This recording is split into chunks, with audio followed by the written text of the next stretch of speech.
역대상 21장 1절에서 30절. 사탄이 일어나 이스라엘을 대적하고 다윗을 충동하여 이스라엘을 계수하게 하니라. 다윗이 요압과 백성의 지도자들에게 이르되 너희는 가서 부엘세바에서부터 단까지 이스라엘을 계수하고 돌아와 내게 보고하여 그 수요를 알게 하라 하니, 요압이 아뢰되 여호와께서 그 백성을 지금보다 100배나 더하시기를 원하나이다. 내 주 왕이여, 이 백성이 다 내 주의 종이 아니니이까? 내 주께서 어찌하여 이 일을 명령하시나이까? 어찌하여 이스라엘이 범죄하게 하시나이까 하나, 왕의 명령이 요압을 재촉한지라. 드디어 요압이 떠나 이스라엘 땅에 두루다닌 후에 예루살렘으로 돌아와 요압이 백성의 수요를 다윗에게 보고하니, 이스라엘 중에 칼을 뺄 만한 자가 110만 명이요 유다 중에 칼을 뺄 만한 자가 47만 명이라. 요압이 왕의 명령을 마땅치 않게 여겨 레위와 베냐민 사람은 계수하지 아니하였더라. 하나님이 이 일을 악하게 여기사 이스라엘을 치심해 다윗이 하나님께 아뢰되 내가 이 일을 행함으로 큰 죄를 범하였나이다. 이제 간구하옵나니 종의 죄를 용서하여 주옵소서. 내가 심히 미련하게 행하였나이다 하니라. 여호와께서 다윗의 선견자 갓에게 말씀하여 이르시되 가서 다윗에게 말하여 이르기를 여호와의 말씀이 내가 네게 3가지를 내어 놓으리니 그 중에서 하나를 네가 택하라. 내가 그것을 네게 행하리라 하셨다 하라 하신지라. 갓이 다윗에게 나아가 그에게 말하되 여호와의 말씀이 너는 마음대로 택하라.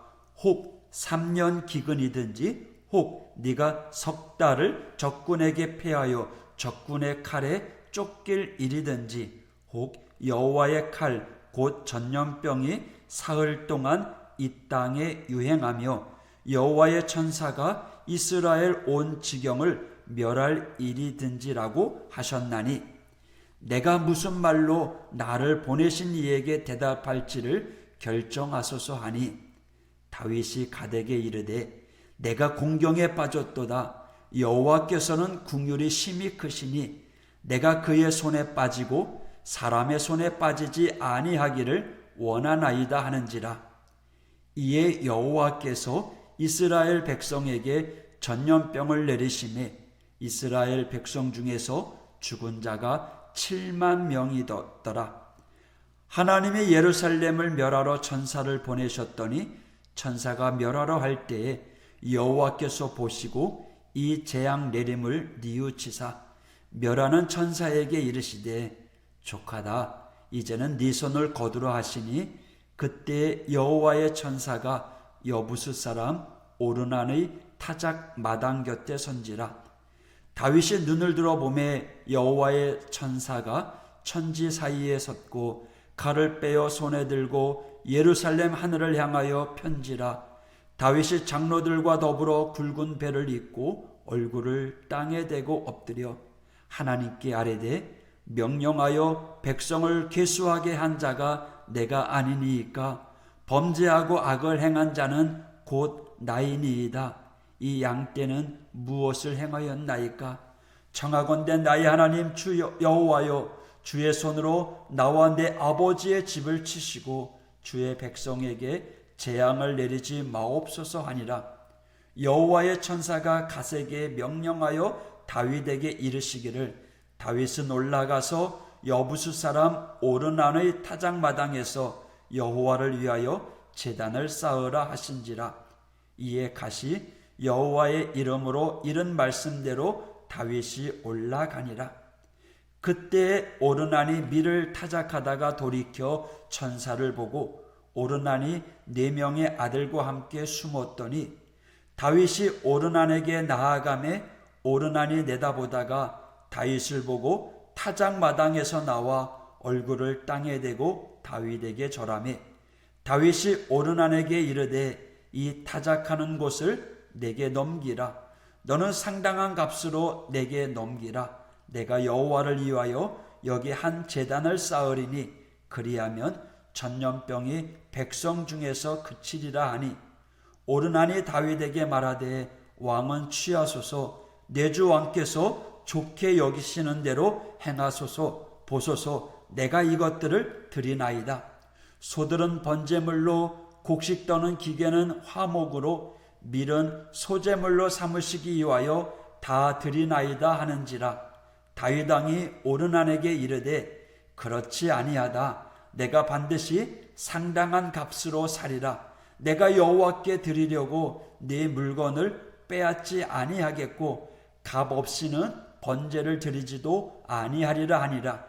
그리하여 다윗은 그 터 값으로 금 600세겔을 달아 오르난에게 주고 다윗이 거기서 여호와를 위하여 제단을 쌓고 번제와 화목제를 드려 여호와께 아뢰었더니 여호와께서 하늘에서부터 번제단 위에 불을 내려 응답하시고 여호와께서 천사를 명령하심에 그가 칼을 칼집에 꽂았더라. 이때 다윗이 여호와께서 여부스 사람 오르난의 타작마당에서 응답하심을 보고 거기서 제사를 드렸으니 이쪽에 모세가 광야에서 지은 여호와의 성막과 번제단이 그때의 기브온 산당에 있었으나 다윗이 여호와의 천사의 칼을 두려워하여 감히 그 앞에 가서 하나님께 묻지 못하더라.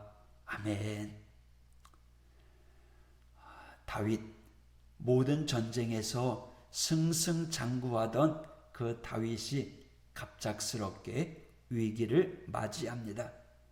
보통 생각하기에 주변 나라들에게서 가장 강력한 왕이 된 다윗, 무엇이기에 큰 위기가 찾아왔을까라고 생각할 수 있겠지만 그 위기는 엉뚱한 데에서 찾아왔습니다.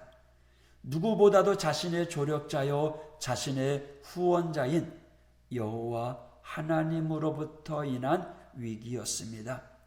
계속해서 전쟁을 진행해서 그런지 다윗은 더 많은 군사를 모집하고자 합니다.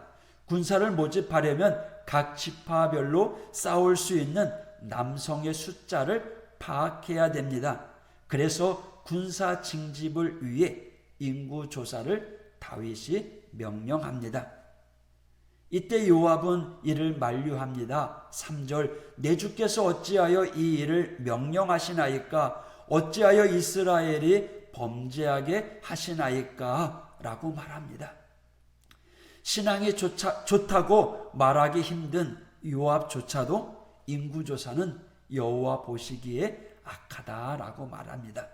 보통의 경우라면 신하들이 악한 행동을 하고 다윗이 이를 만류하는데 지금은 오히려 반대의 상황이 발생했습니다. 다윗이 악한 일을 벌이고 있고 신하들이 이를 만류하는 상황입니다.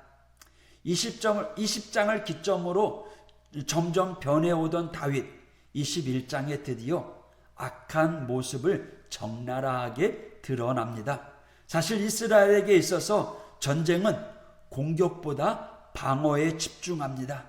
가나안 정복도 그 땅에 정착하기 위한 수단이었지 점령이나 약탈이 아니었습니다. 왜냐하면 이스라엘은 하나님의 율법대로 사는 나라입니다. 하나님이 가라 그러면 하라 그러면 하는 나라, 순종하는 나라. 하지 말아라, 가지 말아라 그러면 가지 않았던, 주변 나라들과는 달리 율법의 정신으로 살아가기 때문에 말씀에 순종하고 하나님의 도우심을 의지하는 나라입니다. 기본적으로 샬롬, 평화를 추구하는 나라입니다.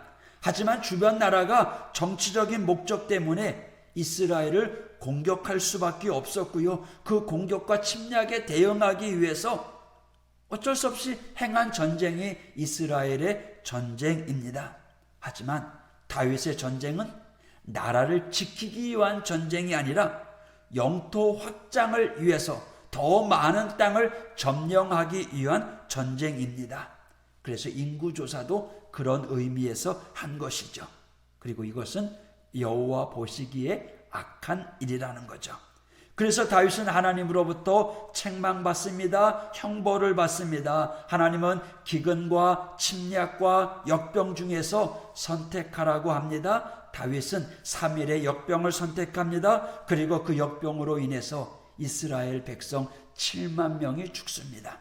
물론 역병이 나기 전에 다윗은 하나님 앞에 회개했어요. 8절 종의 죄를 용서하여 주옵소서. 내가 심히 미련하게 행하였나이다. 그럼에도 불구하고 하나님은 다윗에게 형벌을 내리십니다. 다윗이 회개하는데 진정성 없는 회개였는지 아니면 다른 이유가 있어서인지 알 수 없지만 하나님은 다윗의 회개에도 불구하고 형벌을 내리십니다. 하지만 이스라엘 백성 7만이 죽고 난 후에 하나님은 더 이상 형벌 내리는 것을 멈추십니다. 15절 여호와께서 보시고 이 재앙 내림을 뉘우치사라고 이야기합니다. 하나님께서 무슨 이유로 마음을 돌이키셨는지는 알 수 없어요. 무고한 이스라엘 백성들의 죽임을 당해서 있는지 모르겠습니다마는 다윗의 회개와는 전혀 다른 모습이죠. 17절 다윗이 고백하죠. 백성을 계수하게 한 자가 내가 아니니이까 범죄하고 악을 행하는 자는 곧 나이니이다. 나와 내 아버지의 집을 치시고 주의 백성에게 재앙을 내리지 마옵소서라고 이야기합니다. 즉 다윗은 드디어 백성의 소중함을 알았습니다. 하나님께서는 다윗의 예루살렘 성 밖에 북쪽 언덕에 있는 오르난의 타작마당에 제단을 쌓고 그곳에서 제사를 드리라고 명령합니다. 다윗은 왕이었어요. 그 땅을 마음대로 취할 수 있었지만 정의롭게 그 땅을 지불하고 제단을 쌓고 제사를 드립니다. 하나님 앞에 제사를 드릴 때 희생이 있어야 된다는 거죠. 헌신이 있어야 된다는 겁니다. 하나님께서는 이러한 다윗의 회개하는 모습, 진정성으로 희생하며 자신의 돈을 들여서 그 땅을 사고 하나님 앞에 제단을 쌓고 예배하는 모습을 보시고 제단 가운데 임재하십니다. 그리고 그곳이 바로 성전의 터가 됩니다. 어제 다니엘 기도회를 통해서 우리가 기도했잖아요. 하나님의 임재가 이곳에 임하게 해달라고, 하나님의 임재가 교회에 우리 가정에 임하게 해달라고. 지금 이스라엘 그 지역에 하나님의 임재가 임하시고 성전의 터가 되었습니다. 성전의 터가 되었다라는 것은 다윗의 회개를 기념하고 있다라는 거예요. 그것은 하나님 앞에 제사 지내는 것뿐만 아니라 하나님이 원하는 것을 이루어가고 있다는 거죠. 하나님의 말씀에 순종하고 또 그 뜻에 따라 사명을 감당하는 일이 일어났다라는 거예요. 한 나라의 최고 왕이었던 왕조차도 회개하는 곳이라면 보통 사람들은 당연히 회개하는 삶을 살아가야 한다는 걸 이야기합니다. 여러분, 회개라는 단지 용서를 구하는 것만이 아닙니다. 회개는 우리가 하나님의 말씀대로 살겠다라고 하는 의지를 고백하는 거예요. 회개라고 하는 의미는 신앙의 핵심, 바로 순종에 있습니다. 내가 불순종하고 하나님의 말씀을 떠나 살았습니다. 그러나 이제 내가 다시금 하나님께로 돌아와서 하나님 말씀에 순종하는 삶을 살겠습니다. 하나님의 은혜도요, 단지 죄를 용서해 주는 은혜가 아니라 말씀에 순종하고 말씀 따라 살게 하시는 그 은혜가 우리에게 필요하다라는 거예요. 여러분, 하나님의 임재가 머무는 곳, 바로 우리의 교회, 여러분의 가정이 되기를 축복합니다. 그리고 예수님의 주인이 되어서 우리의 생각 가운데, 우리의 대화 가운데, 식사 가운데 함께 동행하는 축복의 교회, 축복의 재단이 되기를 원합니다. 여러분, 우리의 삶도 마찬가지입니다. 우리의 죄를 용서받고 하나님의 자녀가 되었다라는 것은 우리의 죄가 사라지는 것, 그것뿐만 아니라 이제는 더 주님께로 나아가겠다라고 하는 순종, 헌신의 모습이 담겨져 있다라는 겁니다. 이제 우리는 하나님의 자녀로 하나님의 말씀을 의지하면서 세상의 헛된 생각 내려놓고 하나님의 말씀의 기억으로 가득 차게 만드는 우리 성도가 되길 원합니다. 오늘 하루 살아가면서 여러분의 가는 그곳 곳곳마다 하나님의 임재가 머물게 해달라고, 아니 주님과 동행하게 해달라고 사모하는 이 하루가 되기를 축복합니다. 그래서 우리의 삶 가운데 내가 생각하는 것도 내 생각이 아니라 주님의 생각을 하는 거예요. 하나님이 기뻐하는 생각. 또 내가 말할 때도 어떻게 하면 하나님이 기뻐하는 말을 할까? 남을 죽이는 말이 아니라 살리는 말, 생명의 말, 축복의 말, 감사의 말. 오늘도 이 하루도 하나님의 임재를 생각하면서 주님과 함께 동행하는 복된 하루가 되기를 축복합니다. 기도하겠습니다. 하나님 아버지, 오늘 하루도 우리의 죄를 용서하시는 하나님의 은혜가 우리를 더욱더 믿음의 길로, 말씀의 길로, 순종의 길로 걷게 하여 주시옵소서. 믿음의 길, 말씀의 길, 순종의 길이 주님과 함께 동행함으로 하나님의 임재하신 가운데 살아가는 이 하루가 되게 하여 주시옵소서.